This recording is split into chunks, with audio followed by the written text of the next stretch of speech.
akka seera gadaatitti tumate namni nama gurguruu hin qabu. Nama lubbuu kana kan itti kenne waaqa. Namni kan waaqati. Garbummaan hoo barbaade garbicha waaqati.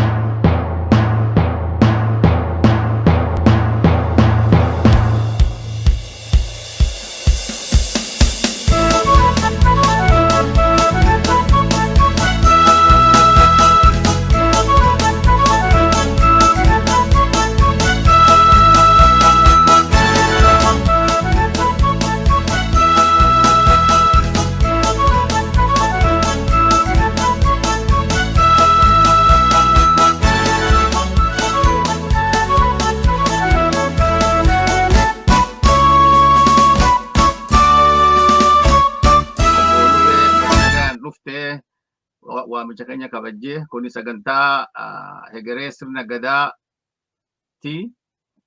Hegeree sirna gadaatiif nama ittiin jalqabuudhaaf nama si caalu hin jiru. Ati nama heera gadaa Oromoota hanga xiqqaa heera gadaa qoratanii beekan kan ittillee guddatan keessaa tokko. San malees nama isa kanarratti qormaata gaggeessitee PhD'fis irratti hojjechaa jirtu. Kanaaf waamicha keenya kan sagantaa kana jalqaba sagantaa hegeree sirna gadaatiif hayyama taateen argamuu keetiif galatoomi baga nagaan dhufte. Baga nagaan na eegdanii anillee baay'een gammadaa isinitti waanan beeku waanan sammuu keessaa qabu dhaloota dhufuu fi dabarsuudha fi carraa waan naa kennitaniif namni sammuu isaa keessatti waan baay'ee beeka. Garuu namni sun waggaa darbe akkuma laayibireerii guddaa tokko gubuutitti lakkaa'amaa jedhe warri beekoluuni. Kanaaf anis hamman beekuu hamman yaadadhu ummata kootitti dabarsuun barbaada. Warra dhaggeeffatutti dabarsuun barbaada. Hundumtuu kanarraa akka barmoota argatanii immoo itti fufan. Kanaaf kana naa gochuu keessaniif ulfaadha.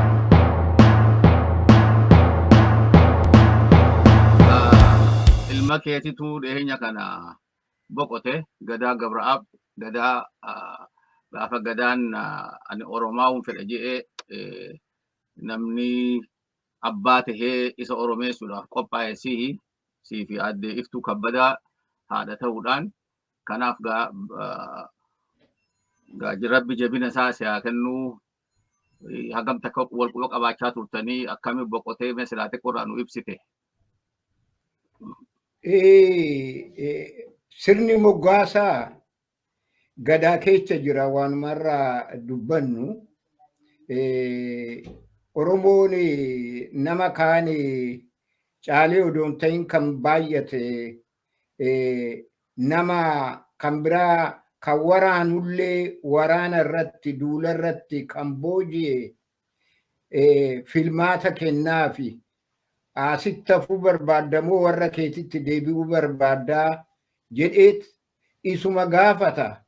Erga manatti hin galate booddee abbaan lakki nan deebi'a hoggaa jedhe dabballee qopheechanii fi isaan warra isaatiin ga'anii warris fudhatee nagaan hookan immoo lakki asuma naa wayyaa hoggaa jedhe gosa isaatitti namichi isa boojeessuun himatee gosa isaatitti himee gosa isaatiin namni kuni namni ani qabadhee dhufe kun ani booji'ee galuun barbaadu asumatti hafuu barbaada. Egaa akka seeratitti seerri haa guutamu jedheetti hima. Warri seera guutuu fi warri guuchisiisu waan jiraniif bakka namichi sun jirutti gosni sun walitti yaa'ee dhiiraa dubartiidhanii akka ilmaatitti waan hojjetamu baay'ee jira.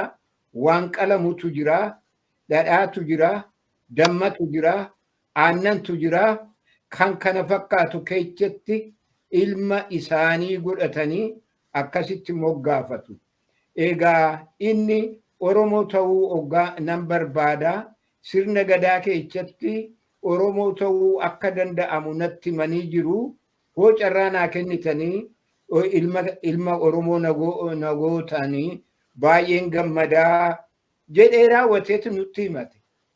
Nutti himannaan waan seera gadaa beeknuuf akkuma seera gadaatitti hamma humna keenyatti biyyana taanee biyya alaa taanee oduu wanni baay'een keechaa hin hanqatin bakkeen isaa bakka irreechati. Irreechi sirna gadaa wajjiniin kan wal qabate bishaanis bakka irreechaa sanii uummannis walitti yaa'ee biyya alaa kana kan jirru hundi keenya amma akka gosa tokkootitti walii birmannaa ulfina walii kenninaa aadaa keenya wal barsiifnaa kana keechaa gadaan namichi dhalootani Eertiraa ta'ee bara baay'ee warri isaa biyya isaanii biitti isaanii rakkannaan akka baqattuutitti biyya Oromiyaa keessatti Oromiyaatti ramadamee Oromiyaan hammattee fudhattee warra isaa achitti dhalate. Gadaan achitti dhalachuu isaatu uf beeka. Achitti dhalatee ijoollee Oromoo wajjiniin guddatee irreecha irreeffachuu akka ijoolleetitti guddatee kana hundumaa godhaa ture. Garuu Oromoo ta'uu waan barbaadeef wanni isaaf hin jiru kanaafi kanafe Oromoo ta'uudha. Oromoon akka Oromootitti akka fudhatan barbaade sababa kanaan bakka carraa argatetti as biyya Ameerikaanii kanatti biyya keessatti akka hin danda'amne beekamaadha. Asitti nu argate nu akka sirnaatitti isa moggaafannee ilma keenya goone. Ani abbaan ta'ee fi haati Iftuu Kabbadaa jedhamti. Baay'ee obboleettii teenya Ameerikaanii Waashingtan kana keessa jirti. Baay'ee waa'ee koominitii Oromoo kana hawaasaa Oromoo kana keessatti waan baay'eedha kan hojjetaa jirtu. Haadhuma gaariidha kan argate. Saniin achi anaa fi ishiidha haadhaaf abbaa ta'ani. Du'a isaa waggaa dhageenyu akkuma ilmoo keenyatti nu marare bakka barbaachisaa ta'etti illee unuma boonyee garuu kan waan barbaachisu hundumaa hamma inni awwaalamutti duuba hordofne telefoonan argachuu dadhabnee erga awwaalameewu beekneewu akka awwaalli isaa Eertiraatti ta'e haa ta'u maleedha oosani sababuma kanaan kan isa beeku habaaboo ergee maqaa Oromoo qormaata Oromootiin jedhamee achirratti mul'atee ture. Namoonni biyya sanii warri awwaalarra turanii qormaata hawaasaa Oromootiif baay'ee gammachuu tokko irraa argatanii dhuguma gadaan fira gaariidha kan barate kan itti moggaafame jedhanii galatooma illee jedhanii jiru. Egaa gadaan ammallee taanan nu dhiifne karaa dhiyoo kanatti viidiyoodhaan wal agarree namni hunduu waa'ee garaa isaa waa'ee yaaduu akka himatuu fi inni abbaa ijoolleeti kan jiru biyya Eertiraati. Hundi keessanuu hin beektu. Ijoollee lama qaba. Isaan akkamitti qabuu dandeenya kan jedhamu yaada akkana qabnaa karoora akkanaa qabnaa inni egaa karaa fuulduraatti kan ta'u warra namoota hin beeksifne jechuu kooti. Yaa galatoomii gadaa sun gadaan maqaan isaa Tasfaayee ture. Isa kana warri nu dhageeffatu warri nu daawwatu haa beeku. Tasfaayee Gabra'aab barreessaadha. Waa'ee Oromoo waa hedduu barreessee kitaaban isaa afur immoo kana anuuraan qaba. Isaan keessatti keessaahuu kitaaba waa'ee caaltuu tokko seenaa caaltuu fi seenaa adda addaa qaba. Seenaa Jemilaan akka tokkos ni jira. Hundumaafuu rabbi jabina isaa sinaa kennu. Isaafis jannataa kennu. Maatii isaatis Oromoon duuba dhaabbatee akka gargaaru abdii qabnaa. Jabaadhaa jenna.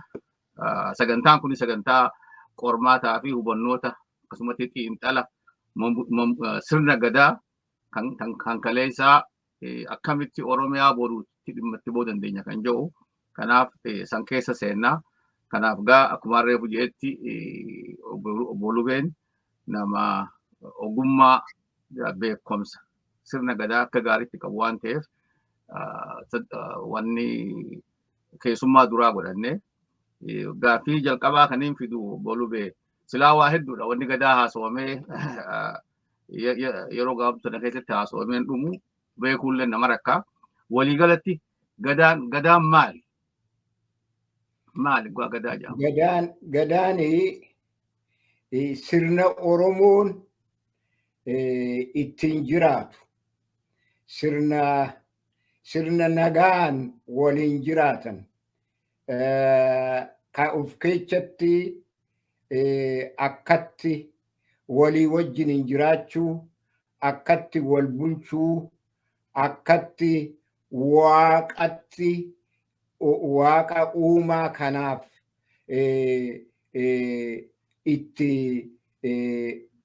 waaqa uumaa kanaaf galata itti kennan kan kana fakkaate egaa waa'ee diinagdees qaba, waa'ee amma dabballee kan jedhamu kun waa'ee militarii qaba, waa'ee aadaa qaba. Namni Oromoo keessatti bakka gadaan hin jirre illee aadaan sun unuma jira. Kanaafuu kan walitti qabe achi keessatti waa'een taliigaa yookaan politikaatis jira. Akkatti wal bulchanis akkatti filmaanni godhamee wal qixxeedhanii rakkina tokko malee wal bulchuu danda'anii walii wajjin jiraachuu danda'anii gadaan gaa xinneechituma ibsuudha fi akkasi garuu gulanaa waan tokko keessa seenuun nuun oolu hoggaasan caalaa ibsuu danda'a waan gadaan ta'e. Galatoon akkumaatu waantu gadaan namni Oromoo tokko dhalatee hamma du'utti sirna keessa jiraatu. Jireenyaanis, siyaasaanis, amantiidhaanis, aadaanis, duudhaanis kana ture. Inni kun egaa bakka hedduutti gaafa diinni Oromoo cabsu heeraan dhorkaa ture Miniliki. Kanaaf hawaasni keenya bakka hedduutti kabajaan turre. Naannawa Tuulamaatti immoo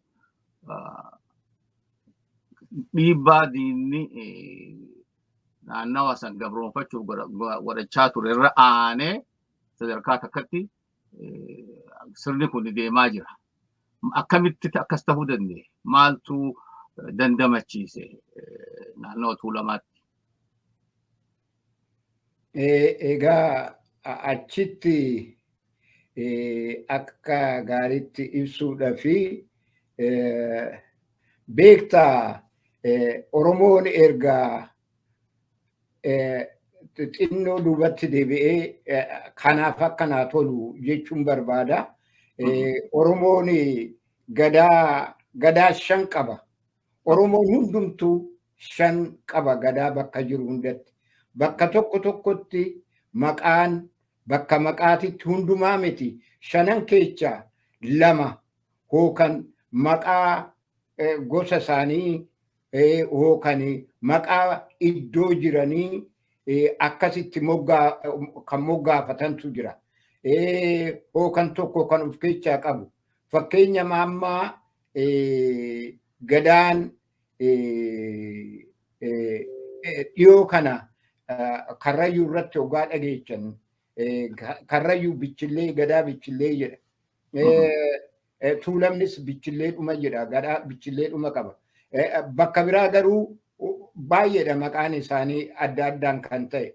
Isarratti baay'ee maqaa isaallee sirriitti amma himuudha hoggaan dadhabe jechuu kooti.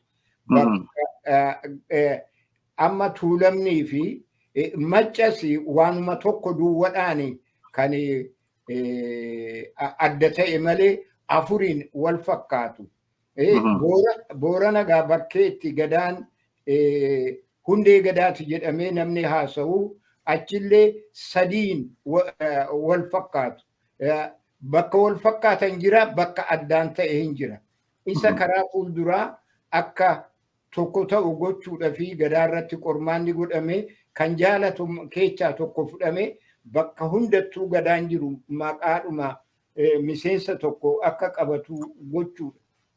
Isan himuu barbaade tokko lammata gadaan erga silaagaa sirna wal qixxummaatii kan namni hundumtuu ija tokko laalu sirna demokraasiitii abbaa jaalatan odoon ta'in abbaa dandeettii ta'u yeroon isaan ga'ee kan itti iddoo fudhatu biyya bulchuudhaaf jechuu kooti. Kana gochuudhaaf kan baantu jira. Mataa dura daa'imee kan jedhamu qabnaa. Daa'imee jechuun ijoollee daa'ima kan akka faranjiititti kindergarten kan jedhamu ijoollee daa'ima barsiisan akkasii waggaa akkuma dhalatee qabee hamma waggaa 8tti kana keessa taphataa akka wajjiniin dabarsu waggaa mataa duraa haadhaa fi warra dubartii wajjiniin dabarsa waggaa 4. Waggaa 4 waggaa ta'e inni haadha jalallee waggaa deeme haati deemi abbaa kee wajjiniin taphadhu deemi abbaa kee gaafadhu jettiini achumaan abbaa bara warra dhiiratiinis wal baruu calqabaa jechaadha. Sanirraa naanee waggaa 8 gaafa fixe itti makame gadaatti. Ammasitti gadaatti hin makamne. Amma akkuma mana barnootaa waggaa dhaqan grade 1 galuudhaaf mataa dura kan bakka itti qophaa'antu jira. Grade 1 galuudhaaf ijoollee daa'ima bakka itti ergani. Akkasuma kan gadaatis waggaa 4 guunnan haati abbaa kee bira dhaqii yookaan warra dhiiraa isaan bira dhaqii jettee eraafaa ergitee achumatti akka turuufaa gooti. Durbaan xiqqoo tokko barataa waggaa 8 waggaa guute inni gaafii baay'ee gaafata. Amma gadaatti makame maqaan isaa itti makoo jedhama. Waggaa 16 waggaa guute dabballee jedhama. Waggaa 16 waggaa guute. Dabballee jechaan akka laallutti 16 hamma 24. Yeroo iskaawutii jechaan ani iskaawutii nan ture waggaan mana barnootaa jiru waan baay'ee baranna. Tokko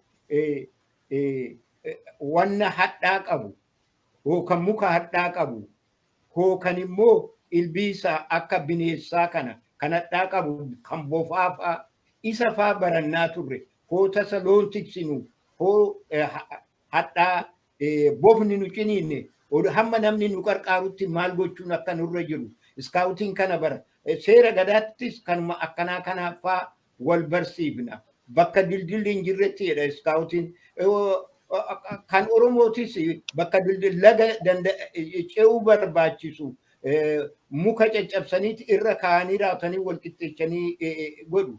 Kan sadaffaa garmaama ijoollee xixinnoo hin garmaamti. Mataa dura harreen gabaabduudha harreedhaan baratu harreerraa kufuu homaan ta'an hoggaarraa kufanii harreedhaan hoggaa baratanii gaangenillee garmaamaan toltu farda yaabbachuu qabu. Farda maaliif fardi barbaachisaa kan ta'e fardi barbaachisaa kan ta'ee fi karaa waan fagoo tokko dafanii dhaqqabanii deebi'uudhaaf waan barbaachisu bakka qopheessanii dhufuudhaaf.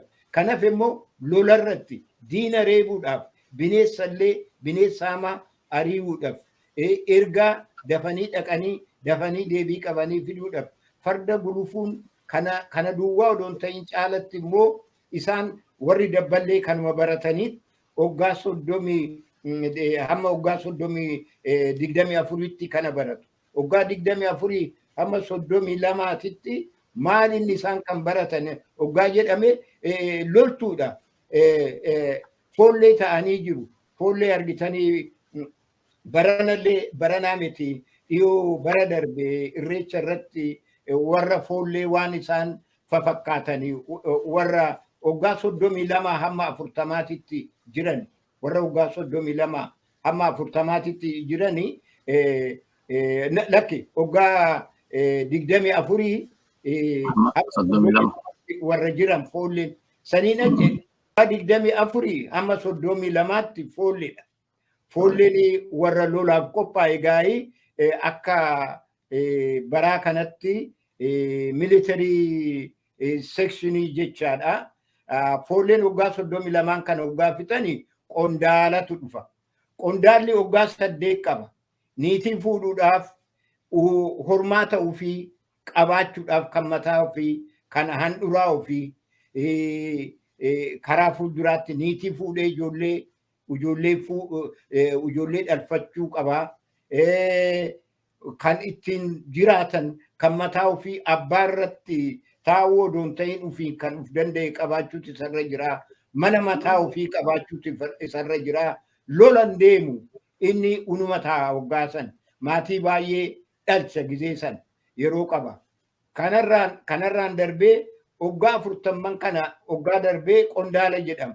32 fi hamma 40tti kan jiru qondaala jedhama. Qondaalli qondaaluma kana nama haasa'e kun qondaala irraanii luba ta'a. Lubatti ce'aa jechaadha. Luba jechuun waan hundumaa baratee fixeera. Waan isa barbaachisu daa'imee ittiin aanee itti makoo ittiin aanee dabballee irraan foollee ta'e foollee irraan amma qondaala ta'a. Bakka tokkotti maqaa biraa qaba kunis qondaala ta'a. Qondaaltichi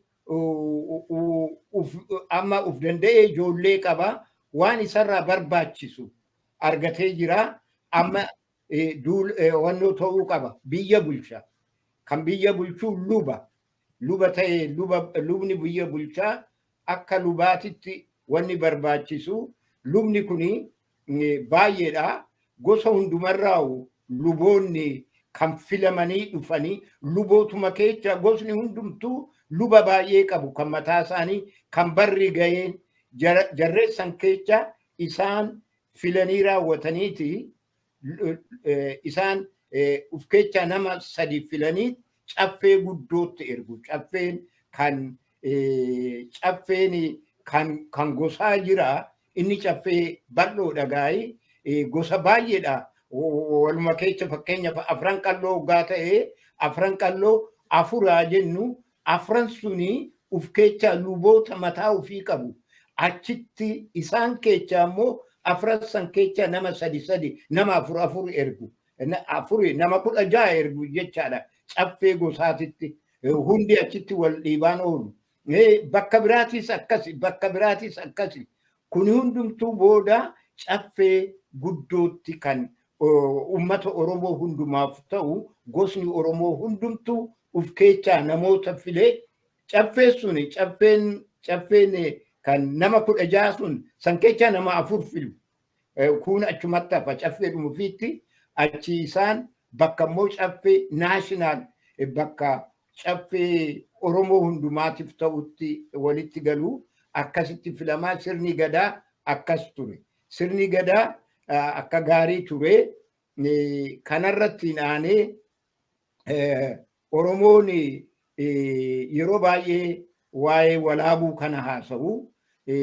Walaabuu dhuguma bara garboonfataa san bara garbi jiru san hamma waggaa bara 18 fi 10tti biyya lafaa kanarra garba hin gurguru. Kana keessa kan rakkoo ta'e kan baay'ee gurguramu Oromoo ture. Durumaa qabe. Arabni Oromoo bita. Arabni baay'een akka kiyya kanaa miti. Oromoon waggaa sanii baay'ee dhedheeraadha. Arabni ofii isaatii waan nugusa baay'ee waan qabuu fi ofii isaatii waan wal loluu fi namoonni isaa hundumtuu lakkaawwatanii nugusa keessa seenu. Kanaaf ofii isaaniitii boodigaardii Arabaa godhachuu waan hin barbaanneef warra mimmiidhagaa kana barbaadu. Sababa kanaanii Oromoo dhiirri isaanii Oromoodha boodigaardii warra isaan bitatee ta'u caalatti Middle East kana keessatti akkas ta'u dubartoonni isaanii immoo konkuubiyaanii ta'u. Kunkubiyaanii jechaan maalinni afaan Oromootiin kan sirrii akka maniititi garuu seeratii miti. Akkas ta'u amma waggaa agartan Araboota keessa warra Royal Family baay'een isaanii Araba tokko tokkoon fakkaatanii magaallatanii jiru. Akkas ture. Egaa dubartiin Oromoo immoo jaarsa Arabaa jedhu deebitee dargaggoocha gootii jedhu har'a ganamallee nan dubbisaan ture. Sababa kanaaf jaalatu baay'ee jaalatu hin bitu gatii baay'ee immoo kan baasu Oromoon takka dubartiin Oromoo takka 100 fi waggaa sanitti 20 dhiirri immoo 110 hoosanitti akkan dubbisetti ordinary slave birrii 16 bitta nama tokko. Nama akkasiiti gaa namni jalaa dhumee ijoollee ofii guddisuu dadhabnaan lola jalqabanii Oromoon wal ta'ee hora walaabutti wal arganii sirna gadaa wayyeechan. Gadaa kan wayyeechan maalinni tokko lola kanarraa garbummaa kan hamma balleechinutti nuyi kana balleechuudhaa fi dhiira duwwaa miti dubartiinis kan daa'ima waggaa 4 ol qabdu hundumtuu duuluu qabu jedhanii waggaa 40 leenjisan dhiiras dubartiidhas garba balleechuudhaaf warri kuni boodarraa bara 15,000 fi 1522 jechuudha. 1522 bara 1,000 fi 22 522 bara sanii gadaan Melbaa kan jedhamu gadaan Melbaa kan wannoorra jiru foollee qabaa kan mataa ofii gadaa Melbaa kan jedhamu bara san duulan. Oggaa duulanii eenyutti duulu oggaa jedhamee namni baay'ee yeroo baay'ee haasa'u yeroodhuma tokkoon Turkii kan intarastii qabu kan garba nagadu isaa Irooppaa warri biraa lama Portuguese kan garba gurguruutti hunduma caalu ittaanee warra Arabaa ittaanee jarreen kanaa fi Afaar biyya keessa kan garba ergu Abasha jara kana kan garba gurguran. Jarreen kuni Portuguese wajjiniin firaa jarreen kuni Portuguese qawwee kennee fi Abashaan keessattuu Turkiin immoo Afaariif qawwee kennee akka wal waraananiif turanii garuu jarri wanni jaalalteen isaanii kan barbaadan garba nagaduu waan ta'eef jarri lachuu ufii isaaniitiin walitti araaramanii Turkiin fi Portuguesis walii wajjiniin ta'anii Oromoo irratti duulanii Oromoon farda duwwadhaan dhiiraa dubartii waggaa 4 ol ijoollee qabdu fudhattee ijoollee qabdu manatti dhiiftee dubartoon dhiirris kan humni isaanii waggaa 16 guutee qabee akka duulan godhamee egaa kuni naashinaal woorii jedhasanii namni tokko manatti nafne warri naafaa warri ija qabne warri immoo waan tokko danda'ee loluu hin dandeenye fi hojjaan biraa kennamee fi duulanii akkasitti yeroo mataa duraatii fi 1,522 jara san ofirraa balleechan. Achiin qabee Oromoon hamma bara sanii qabee waggaa 300 caalaa hamma bara 1,800tti bilisummaa isaatiin jiraate. Bilisoomee jiraate namni fuu garban ta'u namni fuun garboomusi gabrummaa garuu biyya gaafa Afrikaa keessa balleechi. Nama garba Oromoo gabroomsu duwwaa odoon ta'in ummata biraatillee oggaa garba godhee namni gabraan dalli garbaa akka badu godhe. Kana biyya addunyaa irratti hin beekamu. Oromoon mataa dura kan gabra gurguruun sirrii akka hin ta'in akka seera gadaatitti tumate namni nama gurguruu hin qabu. Nama lubbuu kana kan itti kenne waaqa. Namni kan waaqati. Garbummaan hoo barbaade garbicha waaqati. Saniin achi namni nama gurguruu hin danda'amu jedhee raawwatee akkasitti gabrummaa Oromiyaa keessa erga qulqulleessee booddee biyya ollaa hundumaa'u hamma danda'ametti balleessee ture. Kana gochuudhaaf waggaa 300 guutuu Afrikaa gaafni Afrikaa garba malee jiraatti. Saniin achi amma gaa biyya Oromoo kana harkatti galfachuudhaaf